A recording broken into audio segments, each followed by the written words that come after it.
हैं और ये आपके ताउन के बिना नहीं हो पाएगा। आप लोग अगर अपने इलाकों में कैंप लगवाना चाहते हो, अपने इलाकों में वो प्लान करना चाहते हो, तो आप बता दीजिए। हमारे जो लोग हैं वीएलईज वगैरह हैं, ये आ जाएंगे और रजिस्ट्रेशन करवा जाएंगे। इसके अलावा जो हमारी बाकी आयुष्मान भारत का जो गोल्डन कार्ड हम बनाते हैं, उसके भी मतलब आप लोग सब जानकार हो। ऐसा कोई नहीं इसको पता नहीं कि वो गोल्डन कार्ड का फायदा क्या है, उसको कैसे बनाया जाता है।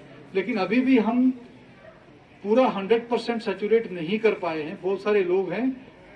दो इश्यूज हैं, जैसे आप लोग जानते हो। एक तो वो जो लोग ऑलरेडी सर्वे में हैं, दूसरा वो है जो अभी सर्वे में नहीं है। तो जो सर्वे में है उसको भी हम नहीं कर पाए, लेकिन जो सर्वे में नहीं है उसके लिए हमने स्पेशल कैंप्स लगवाए हुए हैं। और आज भी जैसे मेरे पास एक शख्स आए थे, तो हमने कहा क्योंकि उसकी प्रक्रिया इस तरह से है कि एक कमेटी जो है दूसरी कमेटी को रेकमेंड करती है और डिस्ट्रिक्ट लेवल पे वो होके फिर उसका नाम चढ़ जाता है। वो भी हम करवा रहे हैं। वो भी आप अगर चाहो वो भी आप लिस्टें बना लो। हम स्पेशल कैंप्स करवा के जिन लोगों का नाम सर्वे में नहीं है वो भी आ जाएगा। लेकिन आपसे मुज़्ज़ाना गुजारिश यही रहेगी कि जो लोग ऑलरेडी हैं उनको आप इंक्लूड करवा लीजिए, ताकि हम जल्दी से जल्दी ये जो स्कीम है इसको अपने डिस्ट्रिक्ट के अंदर इम्प्लीमेंट कर दें। इसके अलावा जो मैंने अभी आते ही जिक्र किया था कि जो सफाई हमें रखनी चाहिए गाँव के अंदर, तो मेरी सब सरपंच साहिबान से गुजारिश रहेगी, बीडीसी डीडीसी साहिबान से गुजारिश रहेगी कि आप पायलट बेसिस पे एक वार्ड, कोई एक वार्ड ईयर मार्क कर लीजिए। जैसे हम चूना लगाते हैं ना, इधर से इधर घूम के, इधर अंदर हम प्लास्टिक नहीं आने देंगे, इधर गंद नहीं डालने पड़ेंगे, कुछ नहीं करना। और मैं ऑनेस्टली आपको कहता हूँ, आपको कुछ नहीं करना है। मैंने कहा सफाई हमें ग्राउंड पे नहीं जहन में करानी है।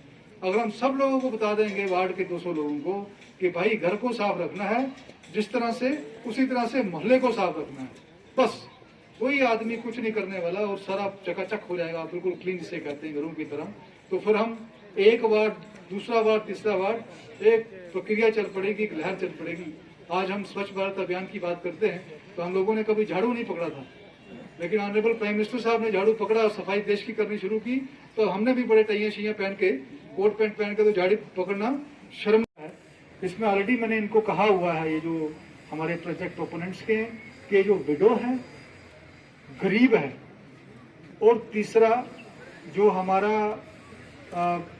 उस इलाके का, जैसे मैंने एक दिन शायद आप में से कुछ लोग मेरे पास आए थे, मैंने कहा था कि जिस इलाके में ये माइनिंग होती है उस इलाके में एक मिनरल फंड जो है वो इनकी तरफ से रहता है, हमारे पास भी रहता है, जो हम यहाँ के लिए यूटिलाइज कर सकते हैं। आपने जो हैंडपंप की बात की, उसके लिए मैंने ऑलरेडी एक अप्रूवल दे रखा था। अभी मैं आपसे पूछ रहा था वो नाम, मैं देखूंगा कि वो उसमें नाम आपके हैंडपंप का है या नहीं है। अगर होगा तो वो ग्राउंड वाटर करता है हमारा, आपको मालूम होगा। वो नहीं है तो उसमें डाल के तो ये आपका हैंडपंप वाला भी करवा देंगे। इसके अलावा भी कोई हेल्थ के रिलेटेड कोई काम हो जो हम मिनरल फंड से करवा सकें, आपकी तरफ से प्रपोजल आ जाए। कोई और आपका एजुकेशन सेक्टर में कोई काम हो, किसी को कोई वर्दी है, कोई किताबें हैं, कोई छोटा मोटा और काम हम करवा सकते हैं एजुकेशन सेक्टर में, वो करवा सकते हैं। सोशल वेलफेयर में जैसे हमने अभी बात की कि कुछ हमारे दिव्यांगजन हैं, उनकी कोई मदद करनी हो, कुछ भी हम उस मिनरल फंड में करवा सकते हैं। तो ऑलरेडी मैंने जैसे कहा कि मैंने प्रोजेक्ट प्रोपोनेंट्स को कहा हुआ है, और पीएमएवाई के जो घर हैं उसके लिए मैंने इनको कहा कि 50% आपको उनको जो है कंसेशन देनी है। तो उसमें तो मेरे पास काफ़ी रिपोर्ट्स हैं जहां उन्होंने दिए हैं, लेकिन आज आपने यह एक वीडियो की बात की है, उन्होंने रिफ्यूज़ किया है। तो मुझे नाम बता दीजिए, मैं उनको बताऊँगा, दे देंगे।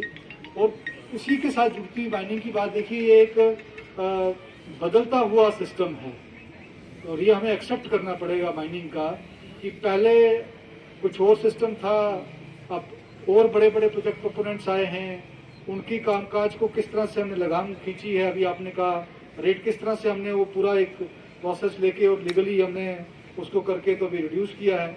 अब वो अभी ठीक से चल रहा है, लेकिन ये मैं इसलिए कह रहा हूँ कि आप देखेंगे कि हो सकता है कि एक दिन बड़ा अच्छा चले, दूसरे दिन कोई और भाई साहब उठ के आपसे 6,000 की 8,000 ले लें। तो ये हर दिन चेक की जरूरत है, हर दिन विजिलेंट रहने की जरूरत है। जैसे हम एक दुकान में जाते हैं तो दुकानदार हमसे कुछ चीज़ों के पैसे इतने ज़्यादा ले लेता है कि घर पे आके हमें पूछा जाता है कि भाई ये क्या लेके आ गए आप।